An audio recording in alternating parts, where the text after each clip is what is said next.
Okay, once more, welcome to this faculty development session. As I said a while ago, we'll be looking at the eRacer. eRacer is, of course, the learning management system, which is a part of the enterprise resource plan we have on campus. And so we'll have an overview of eRacer. We're going to look at the uses of eRacer from the faculty standpoint. In other words, how does the faculty go about using, what are some of the ways in which faculty make use of eRacer? And what are some of the ways in which students make use of eRacer? We're going to look at how to navigate to your course, something which most of you know. And then we're going to look at about your course, the main page within eRacer. Look at the calendar announcements, the handouts, bookmarks.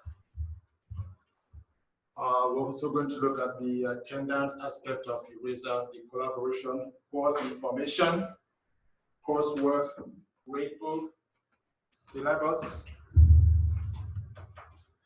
And then as far as coursework is concerned, we're going to dwell a lot more on the assignments, the different formats of assignments, how to create assignments, adding content to online tests or quizzes, using the eRacer Lab browser, which is a security feature which enhances the authenticity of the online test or quiz, managing and grading assignments, and then the analytics part of the assignments. Then we're going to move on to gradebook, how to configure the gradebook, reviewing and adjusting grades, submitting grades to the ERP system, and then we're going to also look at the file cabinet, and then how to copy course materials from one course to another course. And then we're going to have a brief session on how to create and upload video lessons. Okay. So as I said a while ago, eRacer is simply a learning management system, a platform within which faculty deliver content online, a platform within which faculty interact with their students out of the classroom context and environment, a platform within which students can collaborate with others through chatting. eRacer, or the learning management system, is commonly referred to as JICS, which simply stands for Geneva Internet Campus Solution. Again, as we said during the last session, Geneva is the IT company which provided the campus with the enterprise resource planning. JICS is linked to the ERP, the main database of the institution. In other words, the learning management system, eRacer, is directly linked to Geneva. So whatever we do on eRacer or JICS gets transferred into the main database. So that's why when you enroll students in the courses or you submit the students' grades, actually, guys, don't do that. In principle, you should be able to submit students' grades through eRacer, and the grades will automatically go over to Geneva. So I just wanted to mention the fact that it is linked. In other instances, as it is in other institutions, you may find yourself in a situation where you're using a learning management system which is not linked to the enterprise resource application. And so you're going to have to be moving back and forth. In the case of eRacer or JICS, it is linked to Geneva. And one of the importance of, yes? I'm sorry, so the platform collaboration, is that referring to being able to calibrate or change, modify how the grade is weighted? No. Collaboration is for discussions or chatting. So there's a chatting feature within eRacer. If students are working, we'll be getting to that. If students are working on a project and you want to be able to follow up the conversations and interactions with regards to the project. Okay. So instead of having the maybe chat on WhatsApp, you could mandate that they come and chat in here. And that's like where you email them to, right? Yes. Is that the same platform? Yes. Okay. You can also email the students directly from eRacer. Right. Okay. The students in the class. And you also can, there's also the discussion forum within the collaboration platform. Okay, gotcha.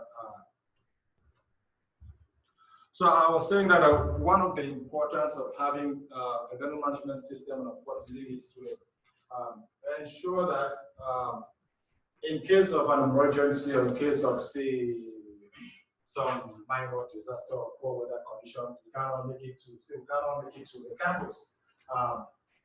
Classes shouldn't stop. So it's more like one of the ways of implementing a business continuity plan. If there were, say, an ice storm, of course, it rarely happens here. I'm just taking that as a scenario. And students are unable to make it to class, or you are unable to make it to the campus. You can simply direct the students to the learning management system to do either assignments or quizzes or read some material. Now, it is true that naturally we kind of resist change. We are kind of in a comfort zone. We do things the way we've always been doing. The very first time I had to use this, it took me a while to actually bring myself to terms with having to change my way of doing. And so what I'm trying to say is you're going to have to, if you first started using it, you're going to have to push yourself or give yourself a bit of a nudge to get started. And when it comes to building your content or having your content online, during the initial phase, it looks like it's a lot of work. But once you've done that, I bet you're going to like it. So when it comes to using eRacer, the issue is going from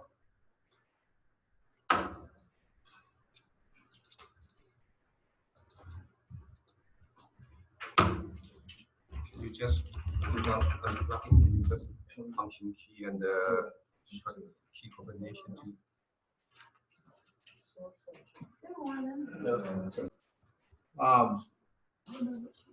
a blank course shell, such as this right here. There's no course content, no handouts, no bookmarks, no coursework. How do you go from here to something like this? And so that's what we're doing today. Ensuring that there's content within the coursework, the handouts, assignments, and then of course the gradebook setup right here. And we're also going to talk about data analytics. Okay, let's proceed. I have one question. Can we change this color? Sometimes you can't even see it. It is gold color. Yeah. Okay. Terrible. I think we should So go to the black and they're white. talking about the background color eraser. The contrast is not very much, so it's kind of blurry. That's the guy. That's gold. We can't even see it. I have to go like this. Bishop told me he couldn't change it. He said he sent out an email asking us what color we wanted. That red was good. And I responded. If we can go back to the Never previous He colors. never So said I anything. couldn't see. Yeah, he told me that He never if said it was anything. fun, everybody liked it, because I told him it was I on my eye. He never said Change it to something. You said you like to go. Say No, I didn't like. I said they said they will change. Okay. He told me. Well, they're hopefully going to take care of that. And so what are some of the ways in which faculty can make use of eraser? Track attendance, post a list of readings, distribute handouts and post useful links, send email to the entire course or a selected group of students, start, participate in and monitor discussions in forums and chat rooms, create tests for students to complete online, track assignments that are completed outside the portal. If you give an assignment which should be done, say, at home manually, and you want students to go to upload that onto the portal so you can track that. Enter scores for other criteria such as participation or bonus assignments. Configure the system to generate students' grades for individual assignments and for the entire term or semester. Review students' midterm and final grades and submit them to the college's ERP system. So those are some of the ways in which the faculty can make use of the learning management system eRacer. Now, from the student standpoint, A student can use eRacer to complete online tests and upload files, participate in forums, discussion forums or chat forums, review the attendance records, especially if attendance is made up, if the attendance is included in the grade. Review their grades for both individual assignments and for the term. Because once you have everything set up in the gradebook, a student ought to go to see where they stand at any point in time. So they shouldn't come to you asking what's my grade or how am I grade, because it's all there. Students should be able to download, or students can download handouts. So once you've uploaded handouts to eRacer, the students can always download those handouts, communicate with other students via chat rooms and email. So in case you give students group projects and you want to go to monitor how they are working collectively on the project, you can require for them to have their conversations on within the chat room in eRacer. Because sometimes you put one in a group and you're like, they find themselves in situations where students are like, this one didn't do anything, this one did not participate. So in order for you to validate or verify what they're saying, you require for them to have all of their communications within the chat room in eRacer. Navigating to a course, we all know how to do that. You have to log on to the TC web portal. And then once you log into the TC web portal, there are 3 pages or 3 sections: the left section, the middle section, and of course the right section. You want to scroll somewhere down onto the left navigation pane on the left section and look for the link labeled My Courses, expand it, and then of course click on your course. So let's go ahead and pull up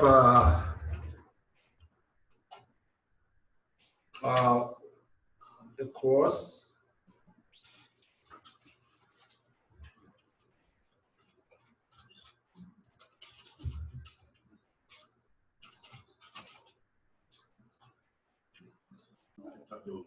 So to pull up a course in the future semester, say for the upcoming semester, want to log into the TC web portal, click on faculty, and then scroll down to where it says My eRacer Courses.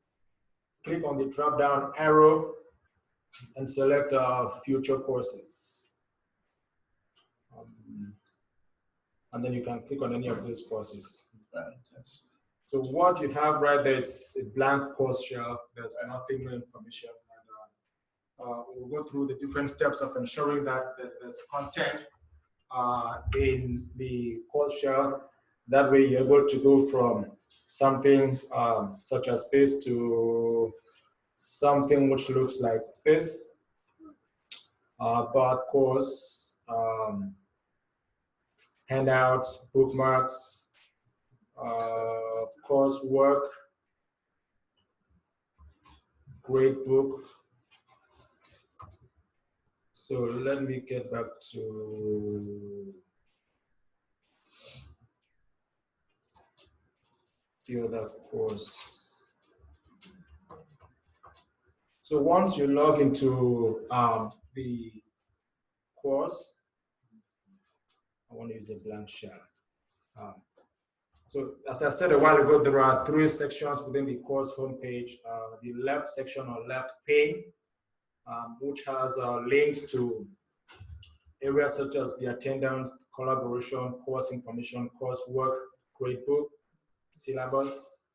And then the middle section about this course. And then to the right-hand side or right pane is the calendar, announcements, handouts, and bookmarks. For the most part, this is where you start your course design, or that's where you start inputting content. And usually it's based on what you have on the syllabus.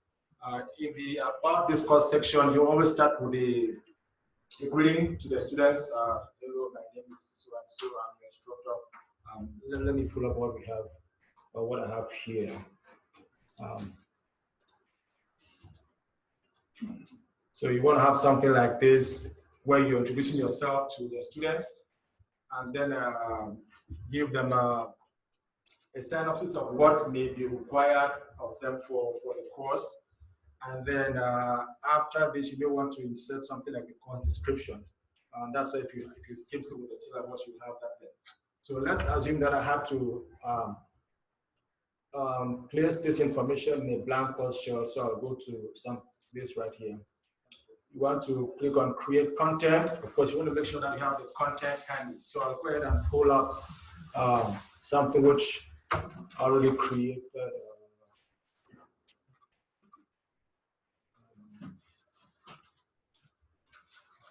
Greetings.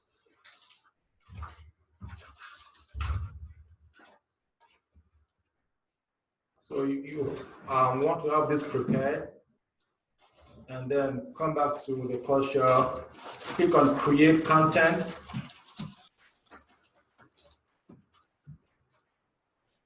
And then, of course, there's the text box which enables you to type the content.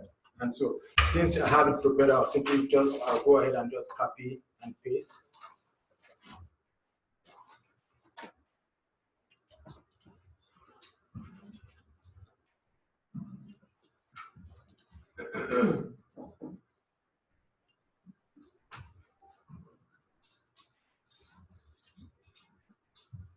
In your greeting or introduction, you may want to use different color shades just to emphasize certain aspects within the message. Again, just something to introduce yourself to the students and to let them know some of the resources they're going to need to succeed in the course. And then you may also want to add the course description, your contact information, say email or phone number. Now, if you want to do a bit more, you can create a video in which you're presenting yourself to the students and you're showing them how to go about navigating the course, like what I have in this other. So if you have the video, you're going to post the link somewhere here. And then once you're done with this, you go ahead and save and get back to the course. So once the students come in, they're going to see that video. As I said a while ago, you may also want to go ahead and prepare a video in which you introduce yourself to the students and demonstrate to them how to navigate the course page.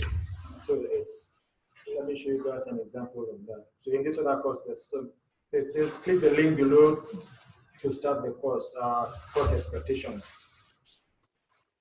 So that's a video I prepared and posted on YouTube and simply place the link within the course. So if any student comes in there at any point in time, they can watch that, have an idea of how to go about navigating the course portal.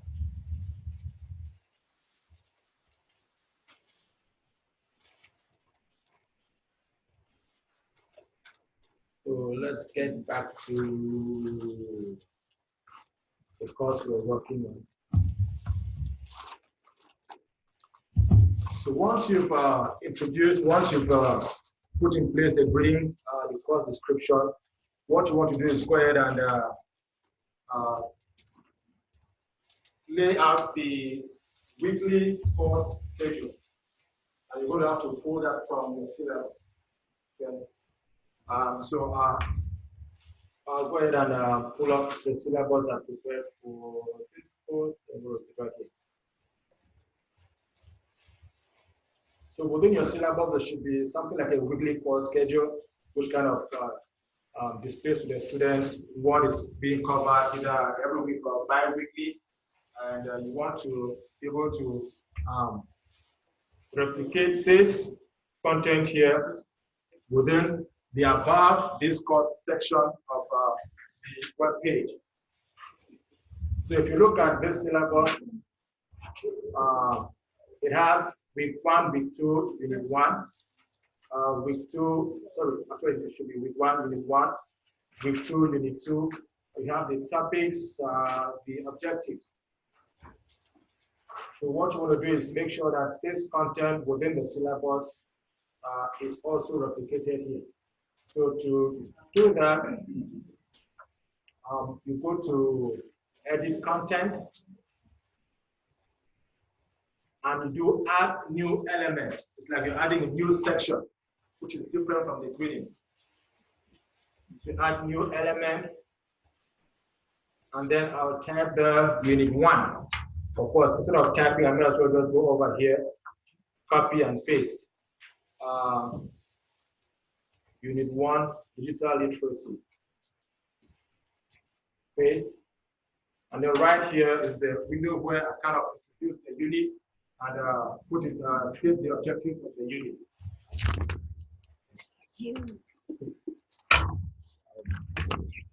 So within the syllabus, all I have is just the objectives. In principle, you should be able to come up with the introduction to the unit, and then of course state the objectives. And that will go in here. I'll just go ahead and copy these objectives. And you just to top, Yes. you just add the objectives to the element? Yes, you create a new element for every section. Okay. I think for every unit. Now, within your learning management system, they refer to chapters or sections as units. So a unit could be a chapter, or it could be several chapters. It all depends on how you prepare your lesson. Yes, sir. I have a question with how to upload the syllabus. I will start with this new system. We're going to get there, sure. Actually, you're right. Maybe we should have done that first, but we're going to get there. So, once you've introduced or type the content which introduces the unit or chapter or lesson, you want to go ahead and copy the objectives, come back to this window and paste.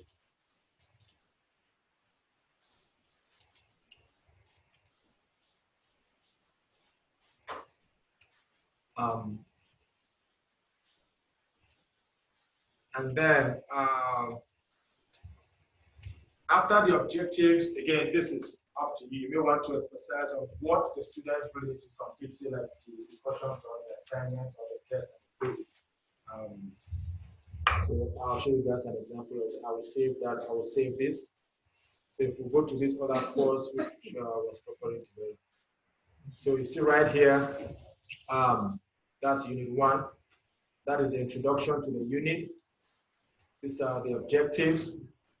And then this, a statement which kind of emphasizes on what the student needs to do in order to successfully complete the unit. And then there are tasks which the students need to do, complete discussion 1A, discussion 1B, quiz 1, assignment 1, test 1. Of course, explanation as to how to navigate all of this was given in the video which is posted somewhere up here. Actually, I should have come and taken this. So let me take this and go back to the other course, to the blank course. So I want to edit this unit. You go to edit content and then select this element. Now I can post my introduction or paste my introduction right there. And then, as I said a while ago, you may want to add to that what the students are required to do, such as the assignments or the tests and the quizzes. Every time you're done posting content within the About Course section, you want to hit on the Save button and then scroll down to Exit Edit Mode. So once you do that for the first unit, you simply repeat the process for subsequent units, depending on how many units you have or chapters. Again, as I said, in eRacer, they refer to sections as units. Yes, ma'am. So, just say I have 5 chapters in the first unit. What you're saying is, just within all of those chapters, I just make my own course description and as one of the implement instead of one by one. Well, you can have multiple. You can have multiple sections within the unit. Okay. So you can say unit 1.1, Okay. unit 1.2, 1.3, and then give a description for each of those sections.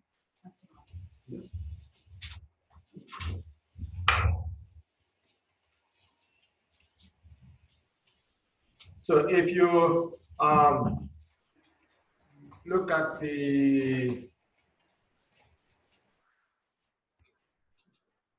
unit here, it's all about digital literacy. And if we go back to this other course here, there's a statement which says, in order to, let me take this.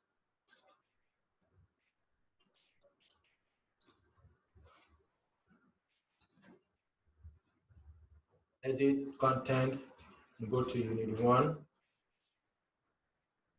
and right here,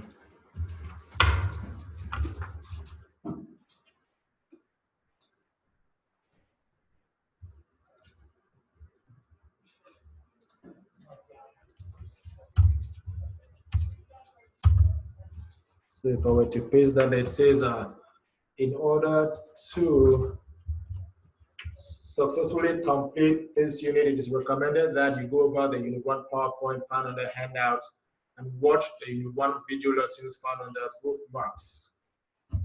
So that will take us to the next aspect of building this particular lesson, that of posting handouts or PowerPoints, any resources which you think may be helpful to the students.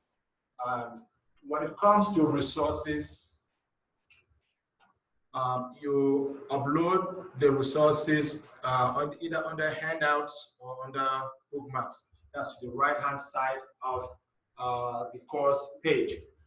Now, any resource which is maybe, say, saved within your computer, say PowerPoint, PDF file, document, you upload those under handouts. I'm sorry. Okay, so if I have my PowerPoints already complete, but they're in a zip file, and whenever I try to upload them, nothing came up. So somehow I have to put them in one by one. Correct. Because actually you can upload a zip file. You should be able to upload a zip file. But the issue with the zip file is once the student downloads the files within the zip, they're going to be confronted with multiple files. Right. And so it will be a bit challenging for the students to follow the instructions as to what to do with each of those files. I just have to figure out. Yeah, one after the other with specific instructions on what to do with each of the files. Yes, one question. Before they updated, you used to be see the menu were on the left side handout. You want to put it, had used my video in the bookmark and all that. But this far, I couldn't find this. I'm going to show you how to import content from previous course. Yeah. See, there's just that the menu was hard. You know, I click on, I couldn't even find the handout. It's part of it. Yeah. The logo, so I can click on the handout. Correct. I'm going to show you guys how to import content from the previous course into the new question. Yeah, see, when they uploaded, the whole thing changed. It's true. I myself had a challenge to figure out the stuff. Yeah. That's true. So I'll show you guys how to import content from the previous course into a new course. Maybe we should. So what?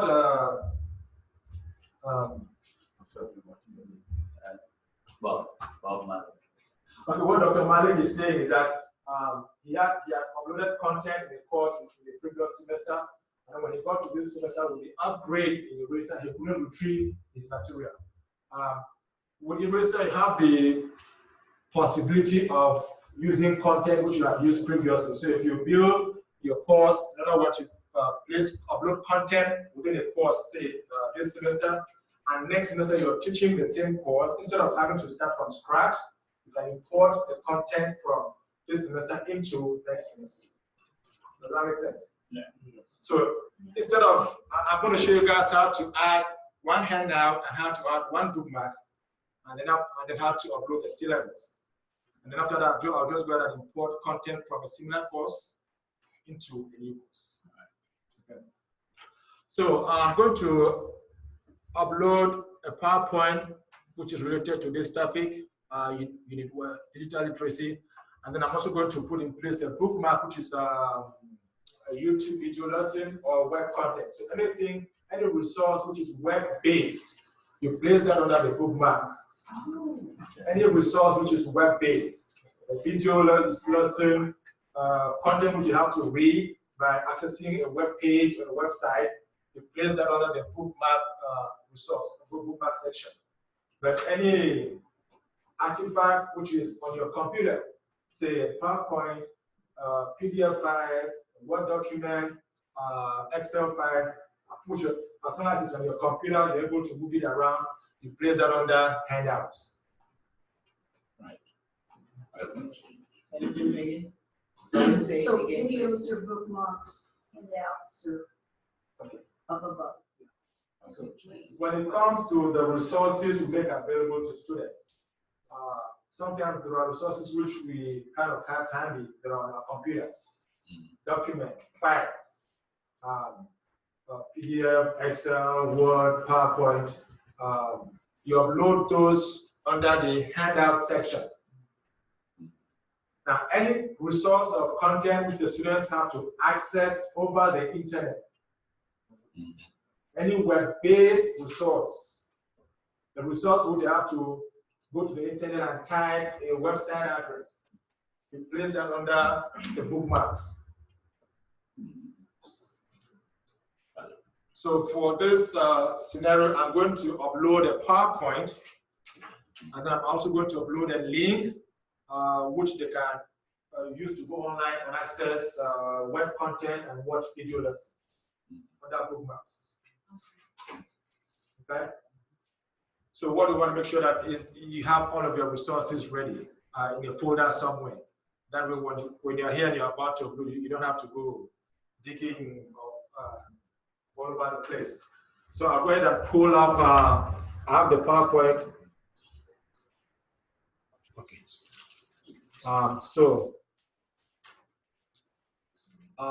That's my PowerPoint. That's a handout. That's another PowerPoint.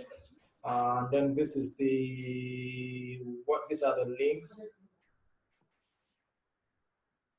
Okay.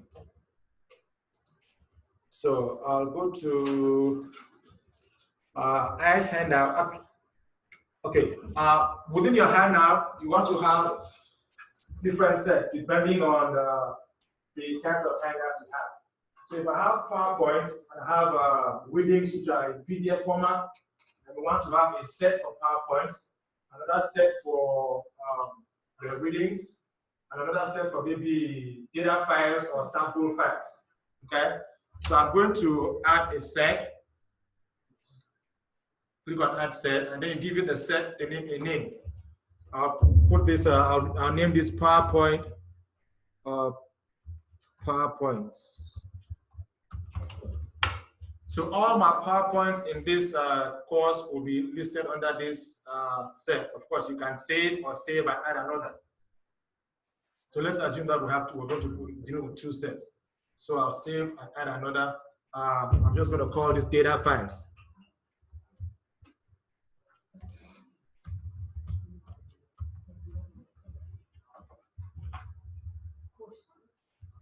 Save. If I go back to the course, of course, you don't see the set we created. That's because there's nothing which has been listed under any of the sets. So once we go in here to add a handout, we'll be prompted to select one of the sets we created. Now, when it comes to uploading handouts, you have the option of uploading it through the Moxie Manager or from my computer.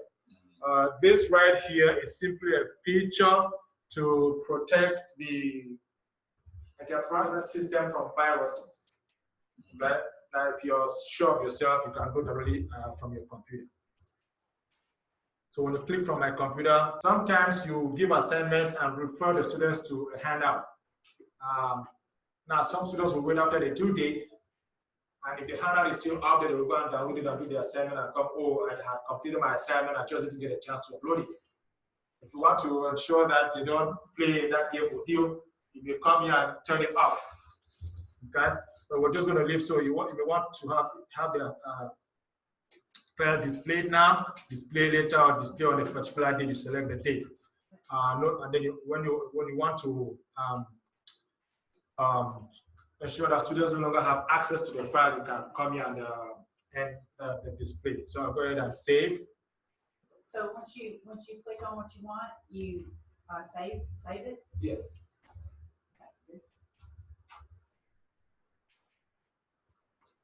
So once you save it, it's right there. PowerPoint. That's the link. So when the student come, they have the PowerPoint. Actually, it should have been a label stating that you need one PowerPoint. So let me go back and modify this. You want to go to edit.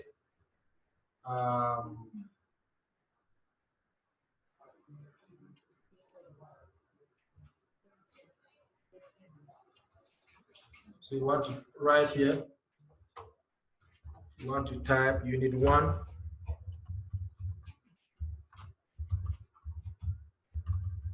Or simply unit 1. It really doesn't matter. And then save.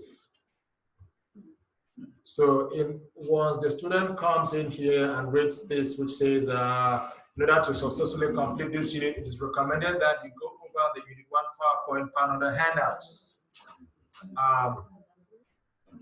So when you come to handouts, that's the unit 1 PowerPoint. Okay. It also talks of and watch the unit 1 video lessons found under bookmarks. So I'll now go ahead and add a video lesson. So again, as I said a while ago, you want to make sure that you have the link to your video lesson. So this is the link I'm going to use for the web-based content and the video lesson. So I'll copy, go back to the course page. So we have to start by adding a set. You can do that within this page, but let me go back. So you want to add a set. You can say unit 1 videos or video, depending on how many you have, but let's leave it as video. Again, you can put a description that's optional. Save. And then I'll add a bookmark.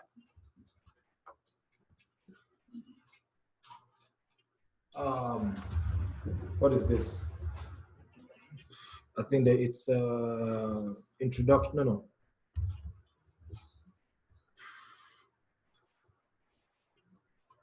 I'm looking for the topic.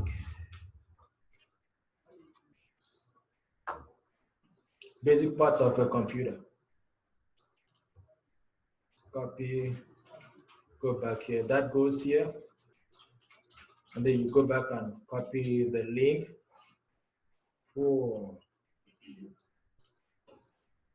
copy, and this is where you paste the link. You take this out completely and then paste what you have. And then select the set, unit 1. Again, you can change the display options. Save. So even though it says basic parts of the desktop, the hyperlink is embedded in that. So when the students come in and they read here, understand that they need to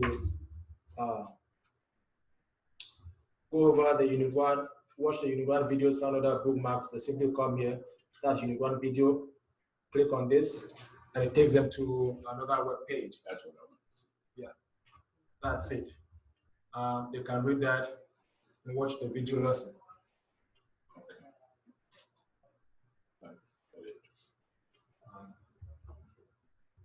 And that's in under bookmarks. Yeah, bookmarks. Bookmarks.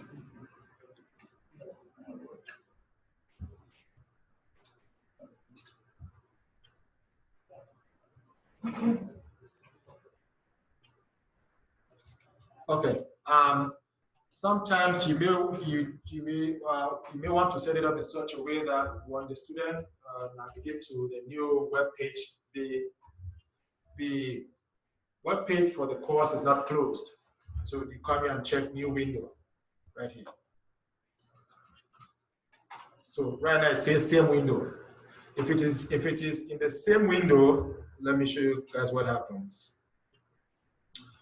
Once students click on this link, the course page, they are carried from the course page to this website.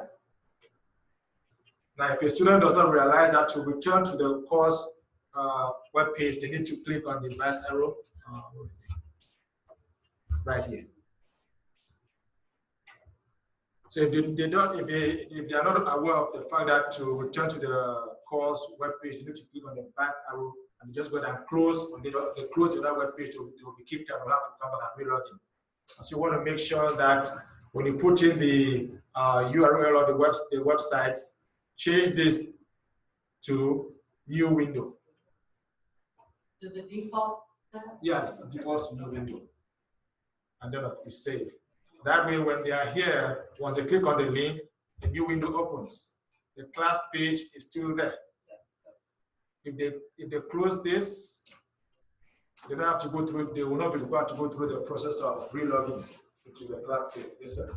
Could you play the video that came to that? I want to see how it works. So Who never uses it at all. Jump right. they will simply click on the link. Okay, go ahead. I got that. That's it.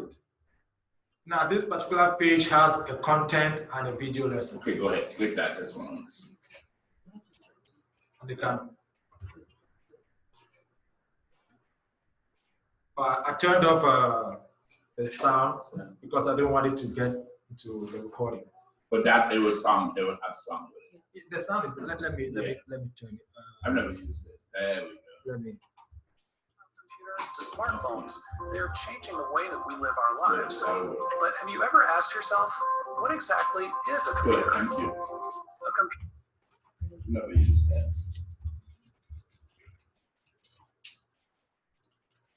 Thank you.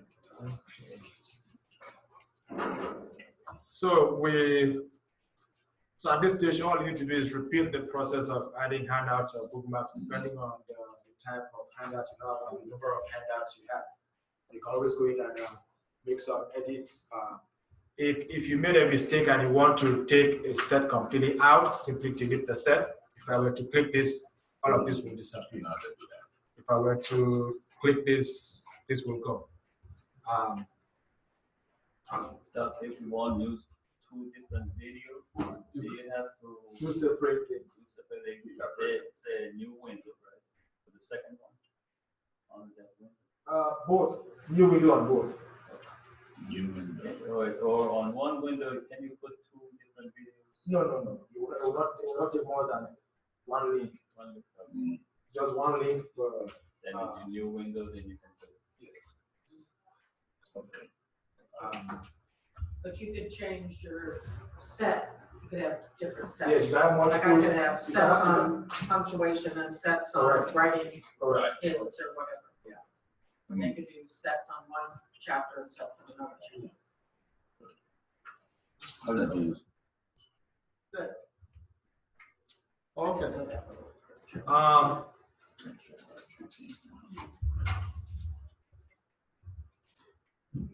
I never found good papers. Yes, it's been quite good things. I never found good. So once you have your handouts in place, the bookmarks in place, every now and then if you want to post an announcement for the class, you simply use the announcement feature right here. So when you click on an announcement, in case you have an announcement for the students, you go to manage, new announcement, and then of course the title of the announcement. Test next week, or make sure you work in your groups, whatever it is. And then of course you just say test. So you can have all users, meaning students and faculty, or just faculty. That's simply because in some cases you have more than one faculty to reply. That's why they put that in there. Okay. Or you may just be interested in sending the message, the announcement to just the students. So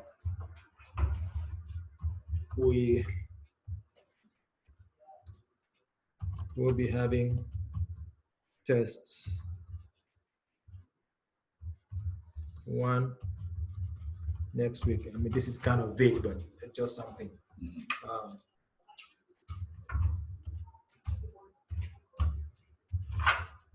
or assignments that you display now, display that. This is where you decide on when the announcement should be made available to the students. And once the announcement is passed, I mean, it's no longer needed, you can come here and archive it.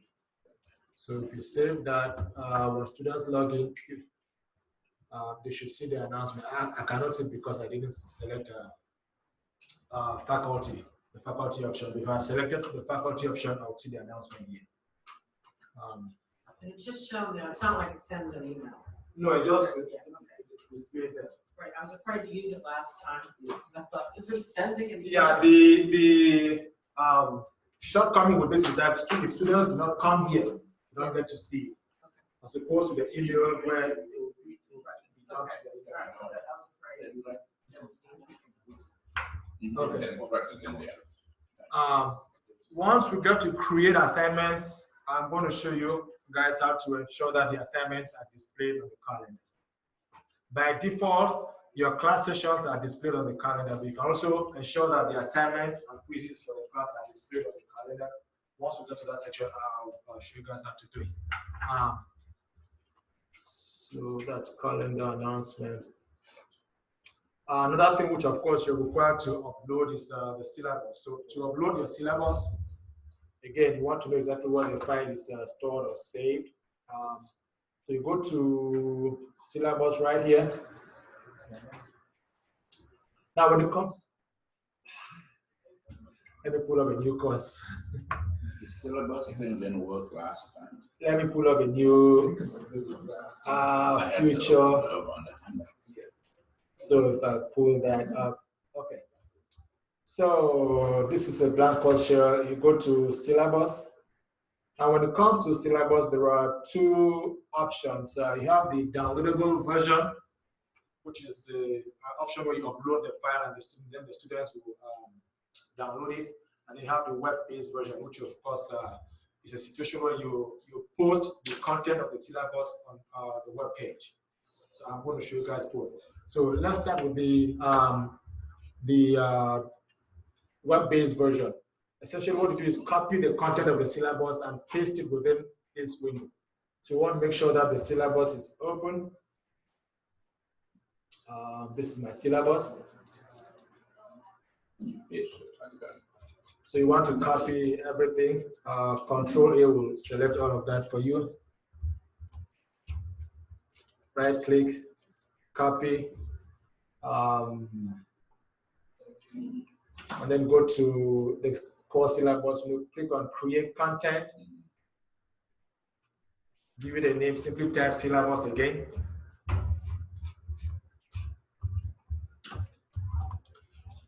And then click within here and paste. Right. It's going to prompt you to either remove formatting or keep. I prefer keeping my formatting. Okay. With this, once they come in, they will put the information on this page, and then you go down and save. So this is the web-based version of the syllabus. But if you have yours saved something in your file, you'll be able to use this one. Sorry? Let's say if I save my syllabus in one of my files, Yes. then I can do this one. Yes, you simply open up the syllabus, copy and paste this one. Okay. So this is the web-based version. Now you can also have the downloadable version. So you go back to this syllabus link.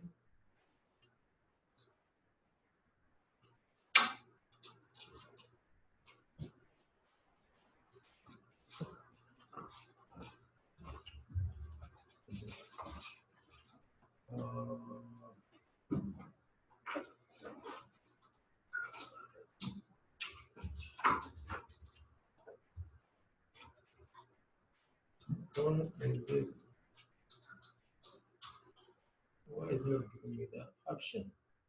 We may have to use the handouts. You have to put it in the handouts. No, it's not on the handouts. It's Well, in it's just down below. Go on down. Way down.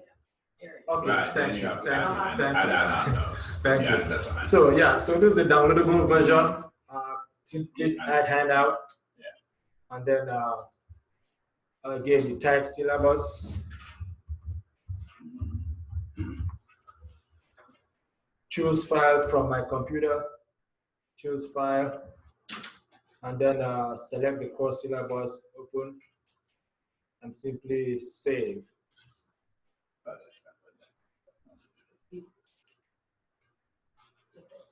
Add set or it's ungrouped. Sorry? You didn't add the set first, so it showed up as that ungrouped down below. Probably. Yeah, I didn't create a separate set. Right, yeah. Yeah. You could do a set that says Downloadable. download. So this gives the students the option to either read the syllabus within the course page or download it.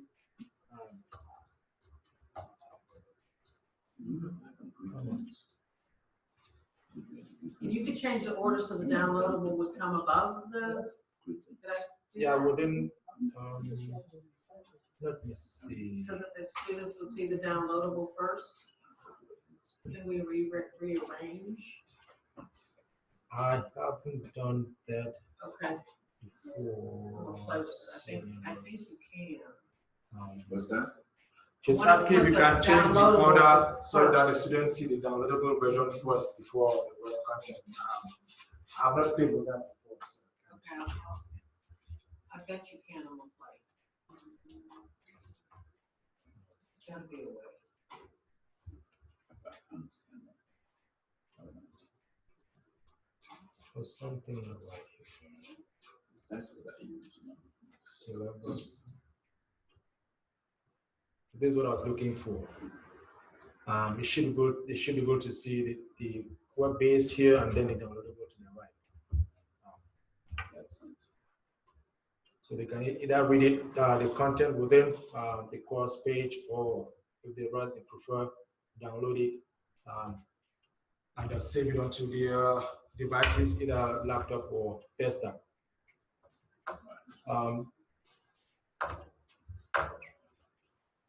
What do we have in next?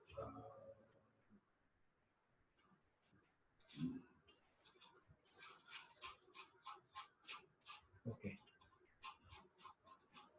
You can't, yes, you can, you can rearrange with that little wrench, Okay. and then you just drag the downloadable section up above the other, and drop it and save it.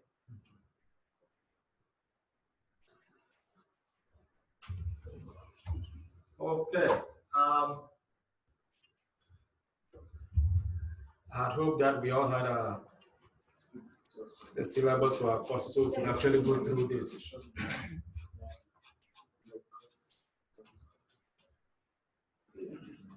So Dr. Malik, are you now?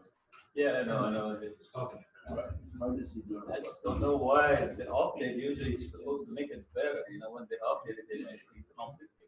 It used to be so simple. Yes. But what happens is this syllabus was separated. It's syllabus in one year, and that in 1 year. But I got it. Okay.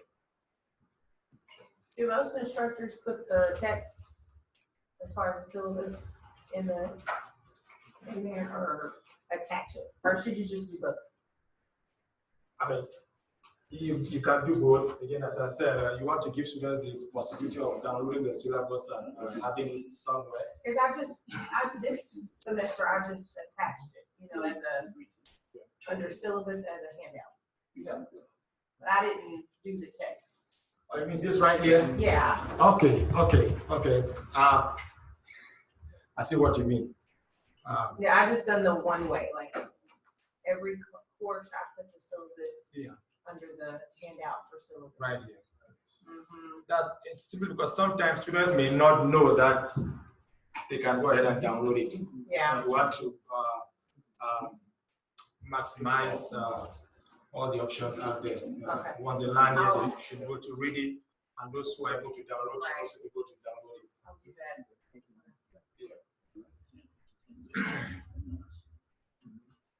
When you have a minute, could you go back to the greeting section? I was asked you something on the Sure. putting a video in for the greetings. I understand. I never did greetings. I just follow. Just a greeting? Yeah, when you okay, so how do you do the video for that? Where do you put it? You have to log. How do you do that? How would you put a video there? Okay. And a greeting. First of all, you have to create the video lesson. We're going to do that at the end. Okay. In the afternoon. Okay. Once you create the video lesson, you publish it on YouTube. So you publish the video. Well, they taught us that once last semester. Yeah, how to do that. Because, I mean, except if you have money to buy a server to host your videos, fine. But if you don't have money to get a server to host and publish your videos, then you use a free platform such as YouTube. So can you use your cell phone and pull the data off your cell phone and put it in there? Yeah, you can take it. Yeah, you can take it. Record a video using your cell phone. Right. And then download the video to your PC. Okay. Upload it to YouTube. Once you upload it to YouTube, you get a link. You can't watch that. And you see. Oh, you can. Well, I'm using YouTube because that's one of the platforms which is really free and available. You can use other platforms. There are platforms which should be required to pay a fee. Right. Yeah. If you get any platform which can host web pages or videos, any will do. And once you upload it, you now get the link for the video, and then come in here and insert it. Okay, let me take this. Let me go in. So what you do is, let's assume that you have your video created already. As I said, I'll be demonstrating how to do it at the end of the day, or sometime in the afternoon. But let's assume that you have your video created. You come to edit content. See, this is a simple text. So you simply type this out. Start here, course expectations and navigation. So you type it out. And then, sorry, I should be in edit mode. So once you type the content, you highlight it. See right here, this says insert edit link. Right. So once you click on that, a window pops up, prompting you to insert the link for the video lesson. Oh, Then you insert that link and then save.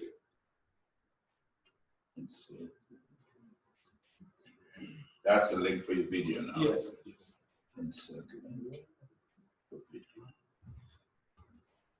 And then save. Got it. And then hit OK. Yeah. What is that? What is that? Insert link. Yeah. Once you hit OK and save, anybody who clicks on that link will be carried to the video lesson. Okay. This is okay. It's an icon.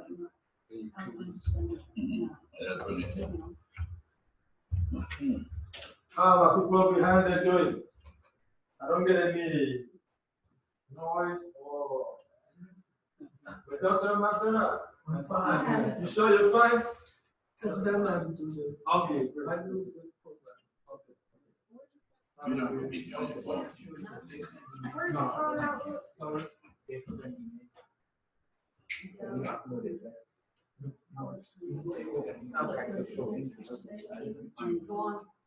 How do I get on YouTube?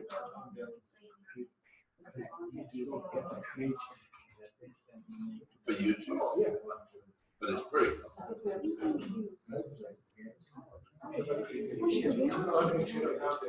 I like the idea of talking to them, but I don't know how to create that. I mean, my wife does it on the phone. No. Like, when my wife does a post thing, she had me draw the handles and then she sent it to everybody and you have it me talking and going on. Yeah. Let's see, okay. Yeah. Okay, it's a great. Yeah. Always have a good parent, bad parent. Me too. Yeah. So you could actually create a content. If you got edit content, you should be able to type editing. You have to create an account and you create that email and yes. An email account. Okay. All right. Okay. If you want it to say syllabus, you add SAT and call it syllabus. Yeah, that's what he syllabus, yeah. I know that. You could put a little note there, but you don't have to put anything. Then just make the set, and then after you make the set, you go back and add the handout. The syllabus, click on that dot. Yeah, on the yeah, keyboard. and it'll come right up. So you call the syllabus.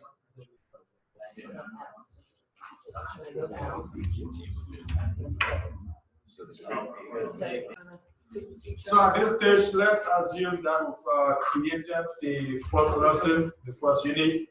We have got the introduction to the unit. Actually, not this. Let me go to the other course.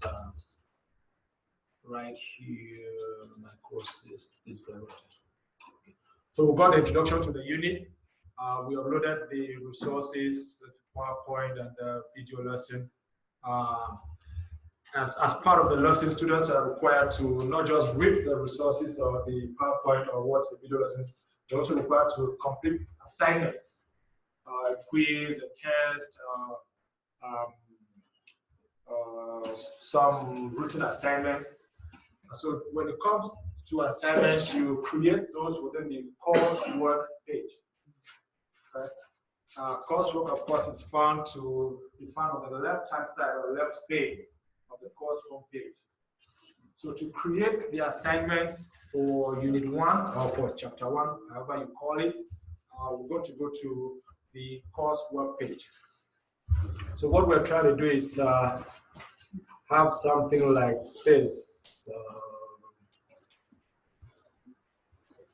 So you see for Unit 1 in this course, it says a task to be completed, discussion 1A, 1B, quiz 1, assignment 1, and test 1.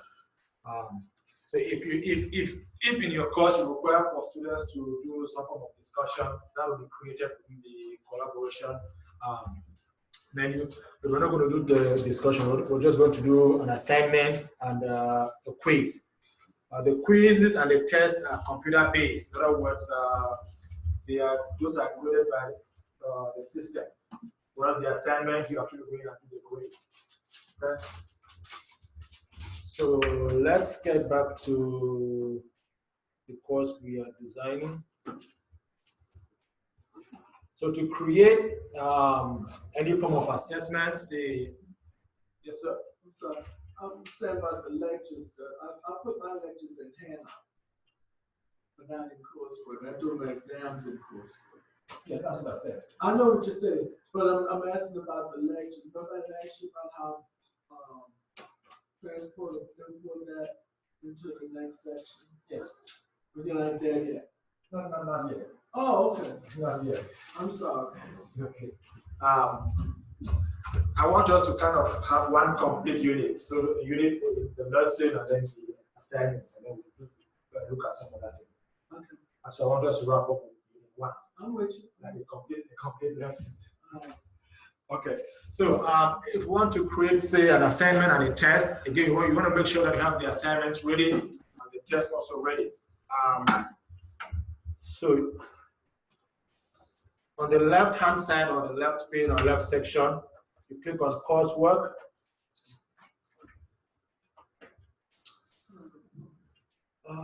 No, let me use a blank one. Let me use a new share. So I'll go to future courses. I'll select 1330. So go to coursework. And it's blank, there's nothing in it. When it comes to your coursework, what you want to do is arrange your coursework based on the units you have within the about this course. Okay, so if say within the about this course,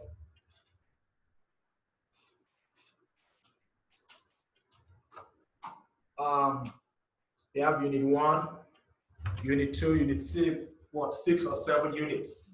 You want to replicate those units within the coursework. That way, you preserve students from getting confused as to where they are and what they are doing. So,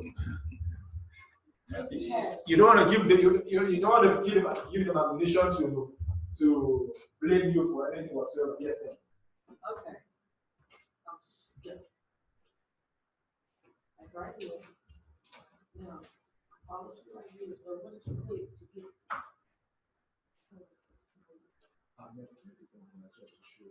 Okay, all right. Thank you. So once you get to the coursework section, sorry, I'm having to navigate between different course charts. Future, so section 1. Okay. Click on coursework. Right. By default, there's 1 unit.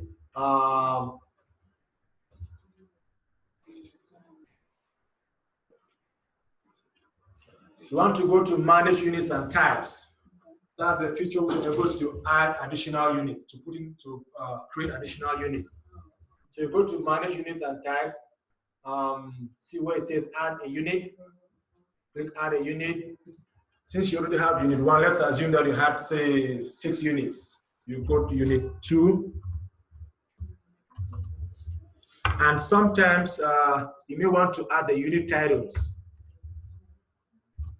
Unit 2. When you put that in the name, Go to the top. is that under name? We'll go to the name. Oh, sorry, I should be named. Thank you. Right here. Unit 2. Unit 1 was what? Introduction to technology. Unit 2 would be, let's just say, I'm just making this up. Okay. You may want to put an introduction to the unit, but it's more like a repetition because we had that in the course description. Date range. You may decide that you want this made available to the students during a specific time. Otherwise, you just leave it blank. It will be available to the students for the entire semester. And then you add unit.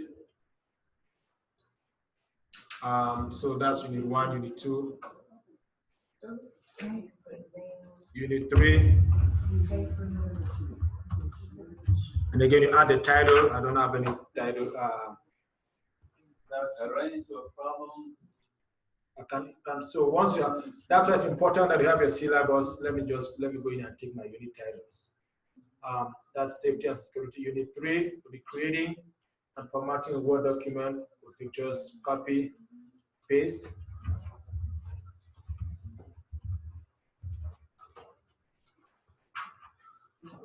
Unit 4.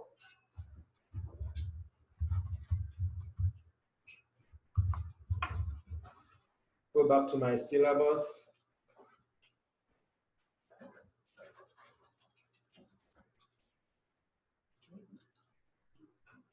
I'll stop at 4, but you can add as many units as they write in your syllabus. And then back to main screen.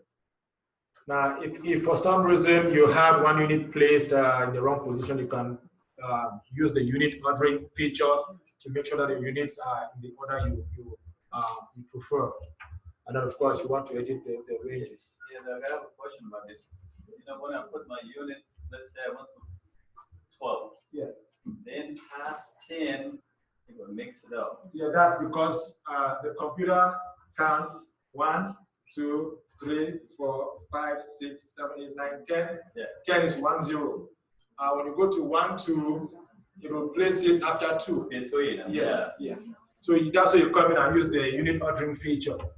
If you click on this, it gives you the ability to manually carry. You do manually.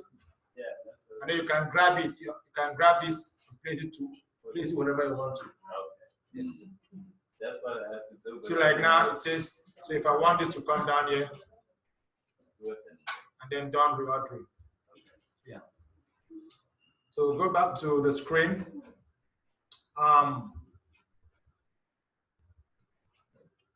So we have our units created. You want to start adding assignments. Click to view. You want to have assignments within unit 1. So click on add an assignment. When it comes to assignments within eRacer, there are 3 formats of assignments, at least as of now. There is the online test format, that's for computer-based tests and quizzes. In other words, an exam which is either completely or partially graded by the computer. Before you go, why are we adding units again? I'm confused. I know about the assignments, that's what I use. Okay. But why are we adding units? Something I missed. Okay, why are we adding units? That is because within the syllabus, we have different units. And this is replicated or laid out in the about this course section. Right here. Then let's go to, so if you go to, but we have to put it there. You're trying to do as much as you can to ensure that students don't blame you for any form of confusion whatsoever. They can. It enhances the students' learning process. Once they see unit 1 here, they see unit 1 here, and then go to coursework and see unit 1. It makes things a bit more. But if you have it in at the handouts, so say unit 1 is the Constitution. Correct. Why are we putting it somewhere else? That's my question, because I don't understand. Okay, when we go to the when coursework handouts, I just put everything on handouts. Yeah. Okay. So if you come to coursework where you want to create assignments for that unit, the assignments, so the quizzes, the homeworks, the tests. Okay, I got you. For your classes are within coursework section. Okay. So when you go to coursework, to enable the students to relate to the assignments you're having to create, that you kind of put in place the unit titles. Okay.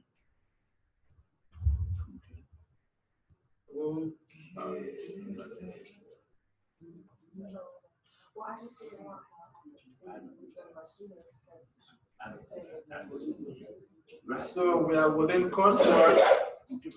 We've created our units and want to be able to create different assignments. So for unit 1, click on view, and then you have the option to add assignments. You can click either on this link or this, whichever you click will take you to the next window. Now, as I was saying a while ago, when it comes to assignments within eRacer, there are 3 formats. There is the online test format, there's the file upload, and then there is the basic. Online test refers to assignments which are either completely or partially graded by the computer. And then, of course, the file upload, students will have to upload the file, a document for you to download and grade. And basic, you simply go in and input the grades. In other words, maybe you do a test in class, collect the test scripts, grade those manually, and then come in and input the grades. Right? We're going to start with the file upload format first, and then I'm going to go back to the online test format. Okay. So file upload, again, you select the format. So we're going to start with the file upload. Click on that format. You give the name for the assignment. Assignment 1, assignment 2. You want to give the title. Again, just so that it makes it easier for you and the students to communicate or to understand what is happening. So since it's unit 1, it will most likely be assignment 1 in my case. So I'll put assignment 1. Do you do the same thing with the students during orientation for them? Okay, I'm laughing because I didn't well. Yeah, what she's saying is students should also be there should be a demonstration for students to understand how to go about using this. Yeah, that's something which you guys should take up in academic affairs. So again, assignment 1, of course, falls within unit 1.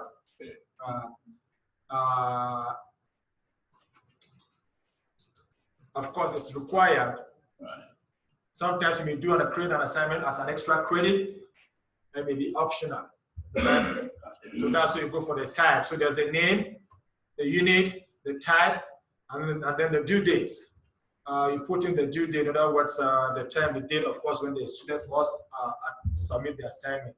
Of course, it's got to be a future date, not today's or the previous date. And the time. So just put in the due date, simply click on the icon for the calendar and select. So today is the 8th. Let's assume that the assignment is due on the 17th. You want to go ahead and change the time.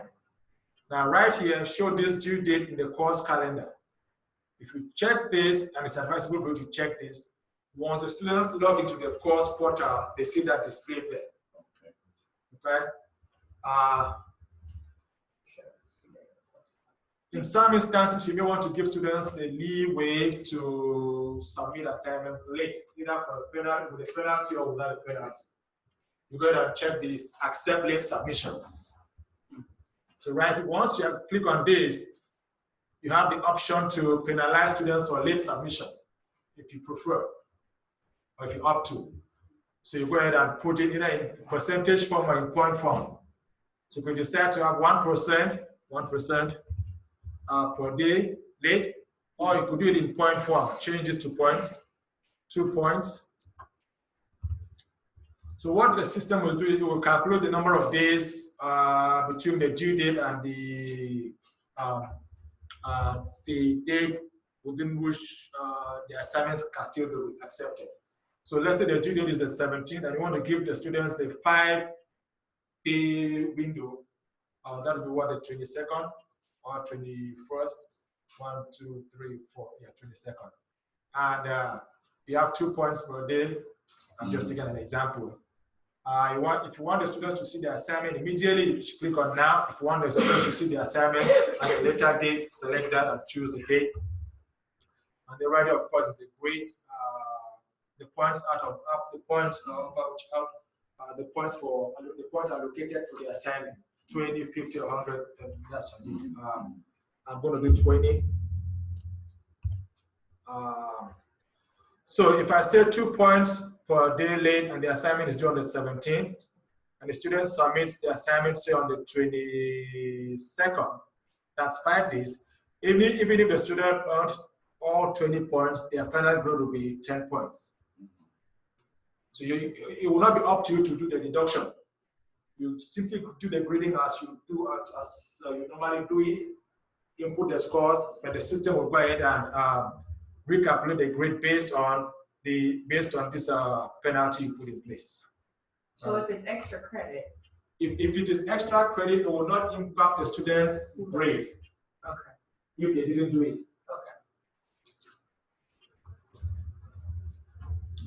Okay. Share grade as soon as available or at a later time. And then the uploaded assignment options. Here you determine the number of files. Sometimes you may give students an assignment which require for them to upload more than 1 file. This is where you come and specify that. Number of files required to complete this assignment, maximum number of files to accept from each student. You can play with this again. You really are not required to kind of be bothered or worried about this, because I don't think there's we're going to encounter a situation where the server space is used up. And of course, I don't think students will come here uploading more than 1 or 2 files or up to 10 files. But if you are dealing with a situation where a student could upload more than 1 file, you want to place a limit here.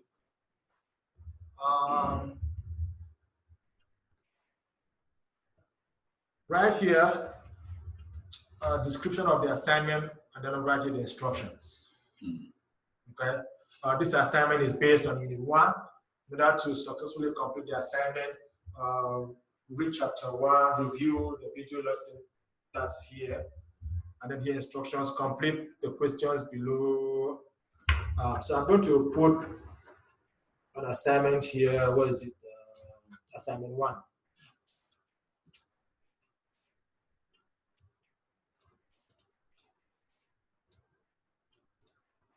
So I have my instructions already right here. I'll say answer the questions below as indicated. Answer the questions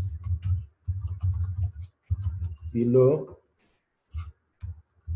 as indicated. Upload. Usually I'll precise that your answer should be typed in a Word document.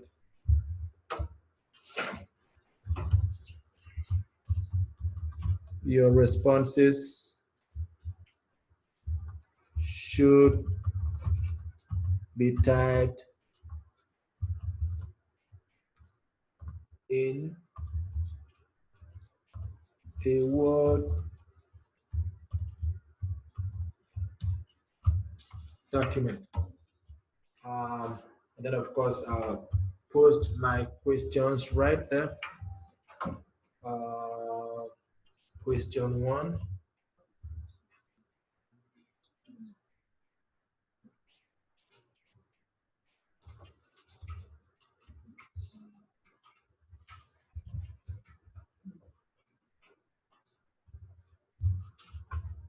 Question 2. And then of course, once you're done with setting up the assignment, you go ahead and save. Now, if the assignment requires for the students to use a file or some additional information, you can add the file here, as long as you indicate within this window that the student should download the attached file and use it for the assignment. In this particular case, they are not required to use any file. So I'll go ahead and save. Now, once the term is correct, anytime you add an assignment, this window should normally be open for the students to see. The reason it's kind of defaulting to the closed version is simply because the term is not yet correct. So if I were to pull up a course right here, this one. So if you go to the coursework, that's assignment 1. That's because it's the current term. Once the students come in, they get to see. So that's how you go about creating the upload assignment format. Now let's go back and do the quiz online format. Future.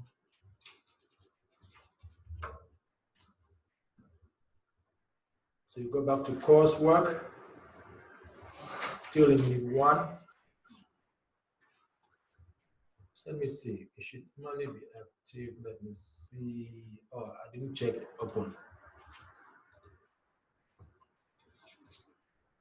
Okay, I wanted to make sure that it's active. And why is it saying complete? The time. Yeah. It's due on the 17th. Today is the 8th.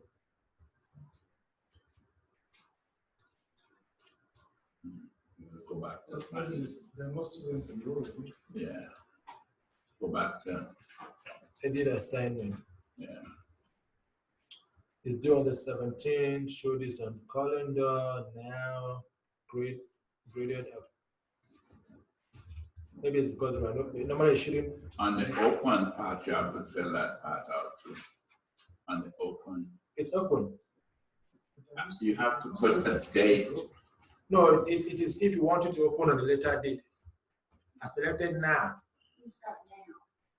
I have never been able to use the now. You always have to put that date in that second box. I mean, that's my problem. I always have to put the date there. Oh, I use now. Date is if you want it to be. Yeah, I know what you're saying, but I've always had to put a date in there for it to work. So, okay. You know, I don't know. Because in principle it shouldn't show I complete. shouldn't do it, but I have to always put a date. And that's fine. Let's get Maybe not, it's not student enrolled. maybe that's right. Okay, let's now do the online format. So you go back to add assignment. Right. Again, you're given the option to select a format. We'll go with online. Yes, online. Online is a bit more demanding because you have to input all of the questions one after the other. So you'll give it a name. Again, just as with the uploadable version, there's a name, the unit, the type, the due date, upload. So go ahead and do quiz 1. It's still under unit 1. Now, one thing which I didn't mention about the type, you could decide to create different types. Assignments, quizzes, tests, midterm exam, final exam, and have the assessments arranged according to those types. So right here, instead of having just exam, we could create a new type and I'll label it quizzes. So all of my quizzes will be under this label. Let me just create another. What is it doing? Oh, assignments.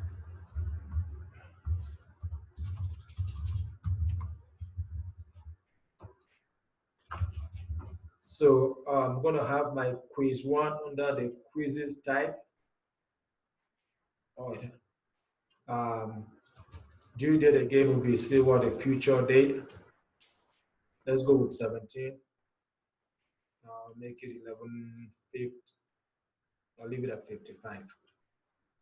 Again, if you want to go to accept late submission, to check on that and then include the penalty for late submission if you choose to. Now, unlike the assignments where you could actually go in within this window and input your questions, with the online format, you have to use a feature known as the test builder to create your questions. So what you do is you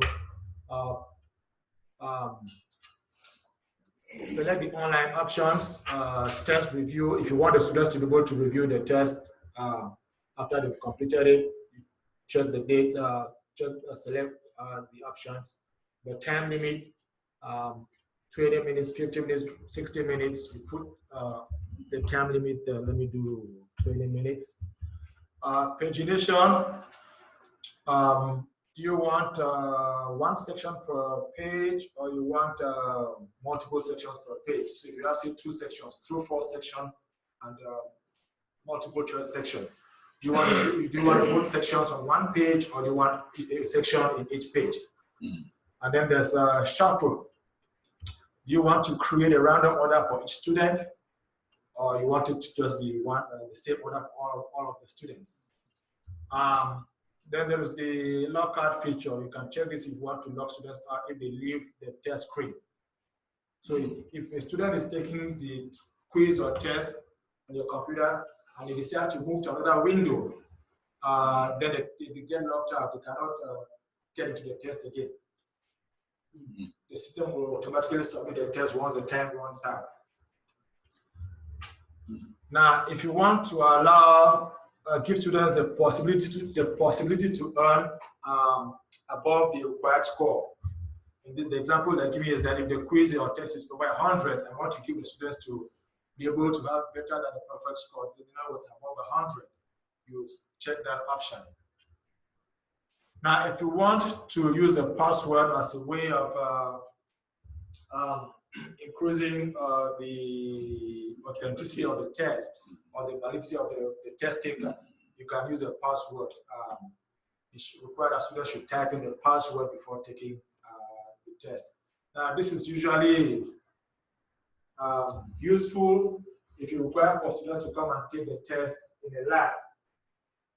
And you don't want the students who is somewhere out there to log onto your computer and take the test.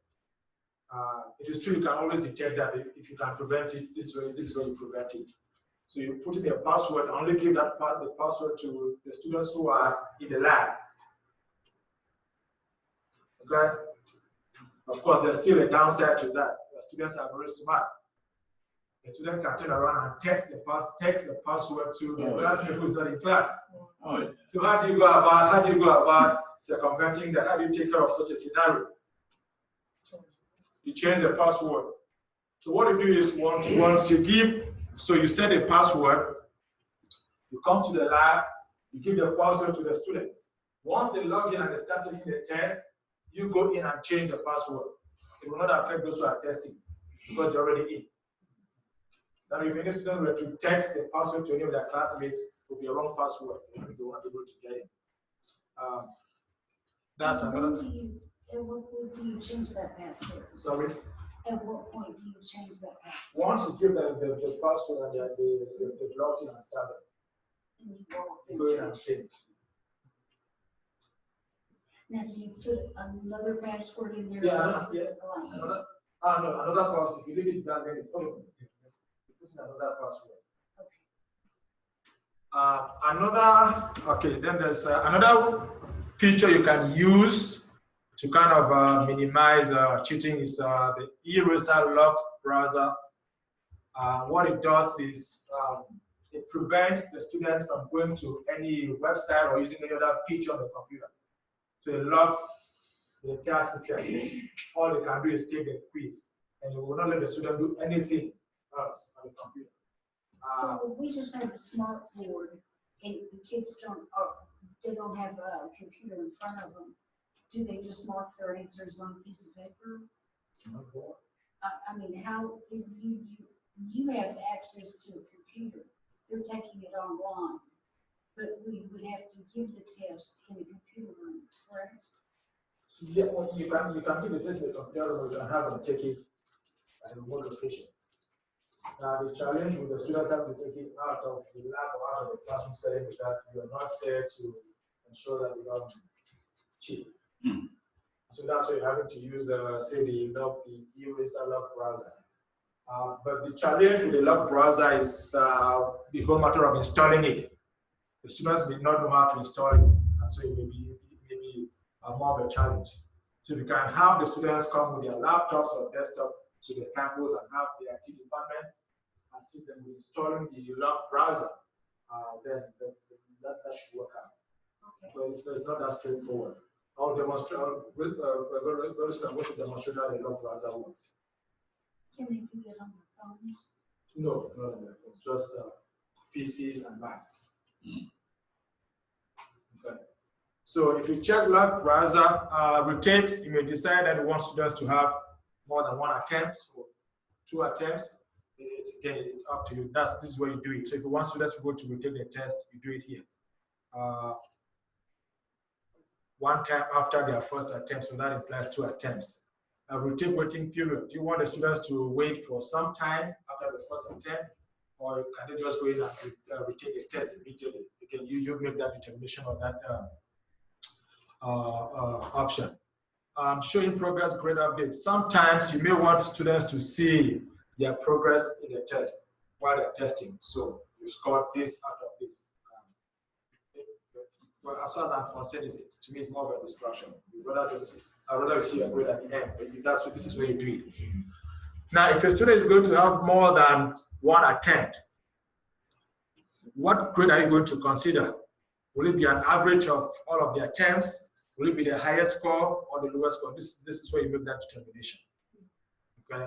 If you want average, of course, you leave it as A's. If you want the highest score, if you want the last grade, proceed. Sometimes students want to come and we take a test because they are hoping that they will make a higher score. You may decide that you want the last grade, not the highest score. That if they are coming to take the test, they know that whatever be the outcome of the second attempt, that's going to be the grade. But if you rather than the highest grade should be the score recorded, then of course you select highest score.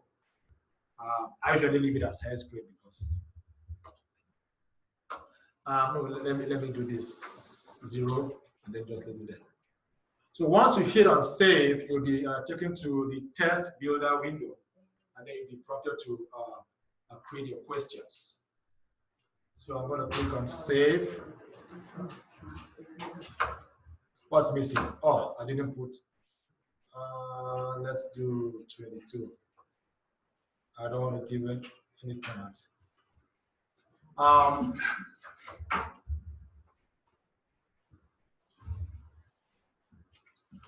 So once we get in here, where's my test builder? Add question.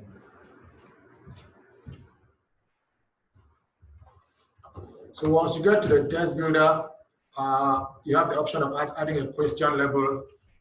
You can do the question numbering, like question 1, question 2. If you don't do it, the system will still number it for you, but I usually put the label. So I have my question 1 there. Question 1. And then, of course, you type the question. We're going to create a test of about 5 or 10 questions, true, false, multiple choice. Where is it? Is it this one? Can you upload a purpose test you already have on paper? No. Or you have to type it? You have to type it. Okay.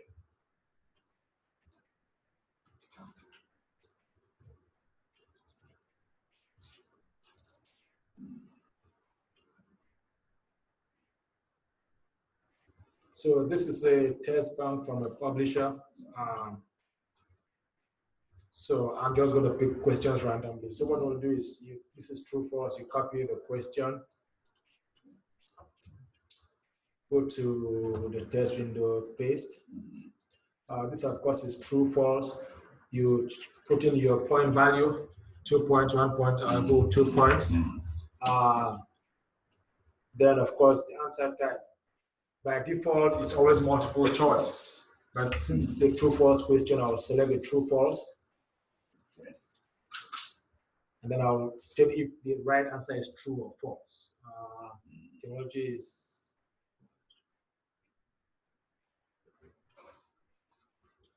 okay. So I'll leave that as true. And then, of course, save and add another. Pull up the second question. And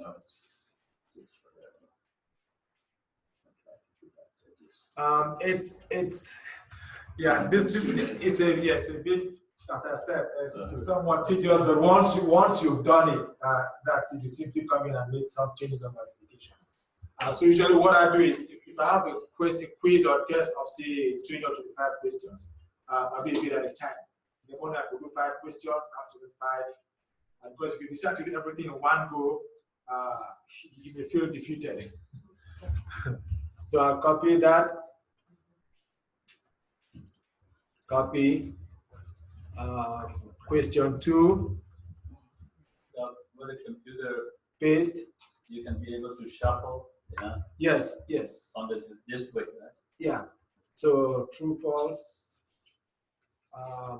Save and add another. So you want to do that for what? Let me just go up to 5 questions. No, you cannot. I can't use a question like this because it's referencing the figure. Because I'm not able to input the figure. So I'll go skip to the next. This right here.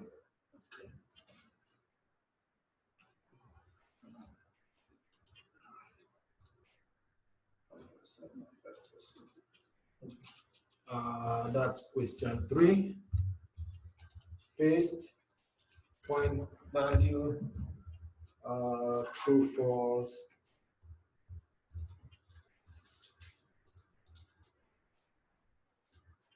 Okay. Let me do one with multiple choice.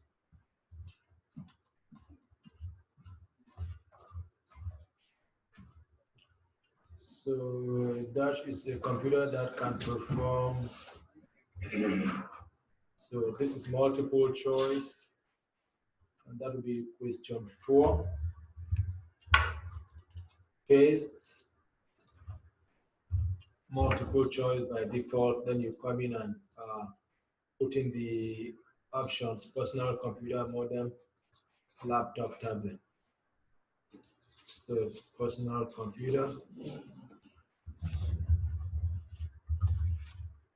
laptop, modem, or what was the last option? Tablet.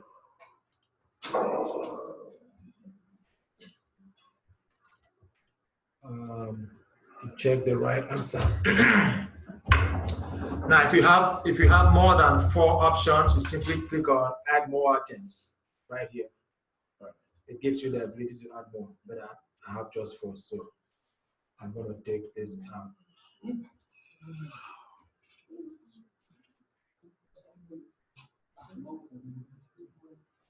You may also want to use standard options such as all of the above or none of the above. Now, sometimes you may be dealing with questions which require for students to actually type the text. So you go with essay or matching. Those are different types also, different answer types. Then there's ordering, the short answer. But for now, let's stick to true, false, multiple choice.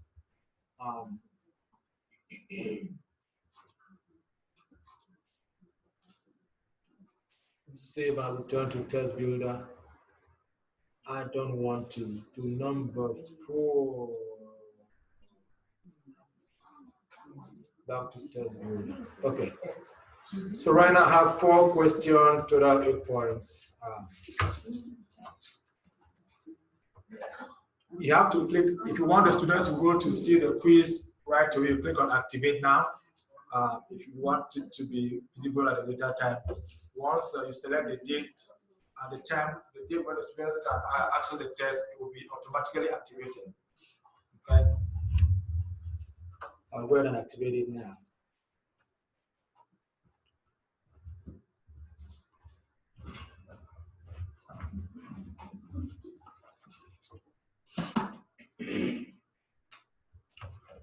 Okay.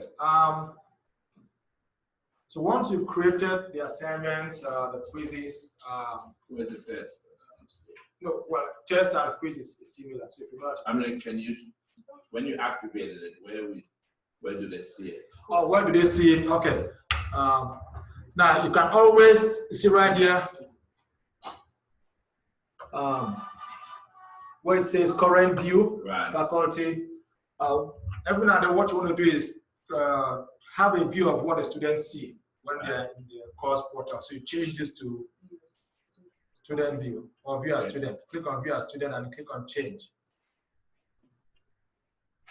So this is what the students will see. So if you want to do the assignment, simply click on this. If you want to do the quiz, click on this. So if a student tells you I'm having issues with the assignment, I cannot, one of the ways to kind of try to understand what they're going through is try to change the view to student view. You give you a better understanding of what they're going through. And then you can also take the test in this window or do the assignment in this window if you prefer. So let's look at the assignment, for example. So if a student were to come in and complete assignment 1, what is going to happen is that it will click the assignment.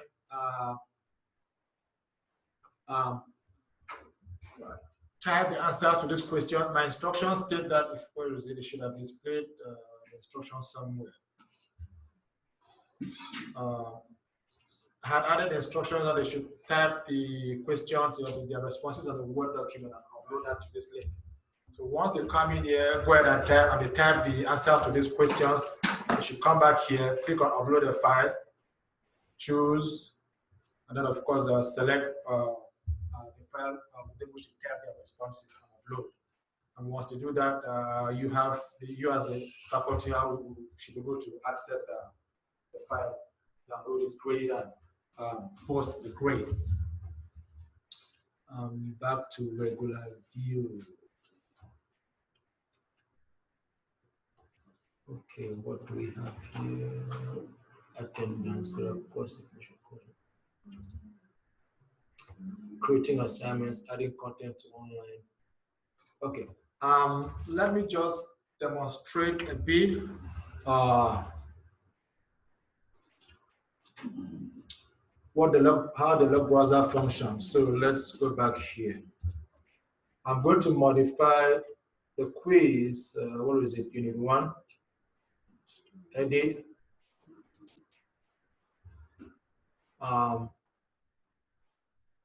Options. So it says require the eRacer log browser. So if a student has not yet installed the log browser, once they click on the test, they'll be prompted to install the log browser. But since I have been installed on my laptop, it's just going to prompt me to launch it. So I'm going to go ahead and save this and then change to student view. Then take the quiz. What's going on?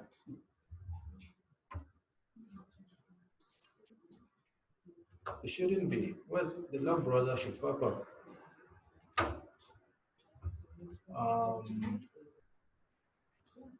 Back to regular view.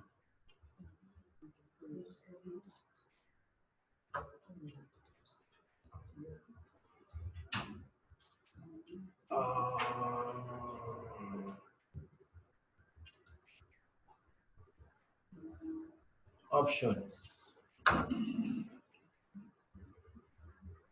Oh, this was not checked. Okay. Save. Go back to student.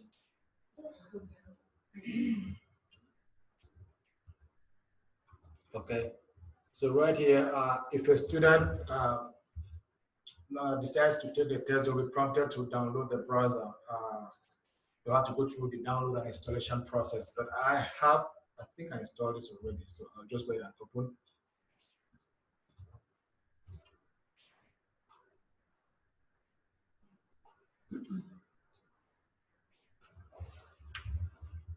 It looks like eRacer did not exit properly last time. Would you like to run?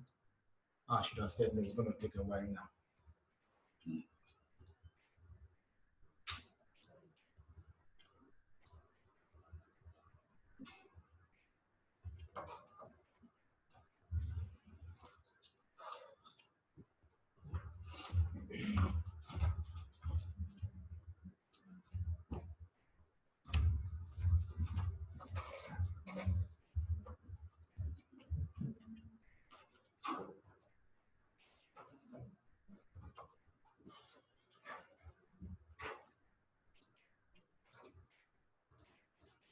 Oh, I forgot this system I had to close. Yes.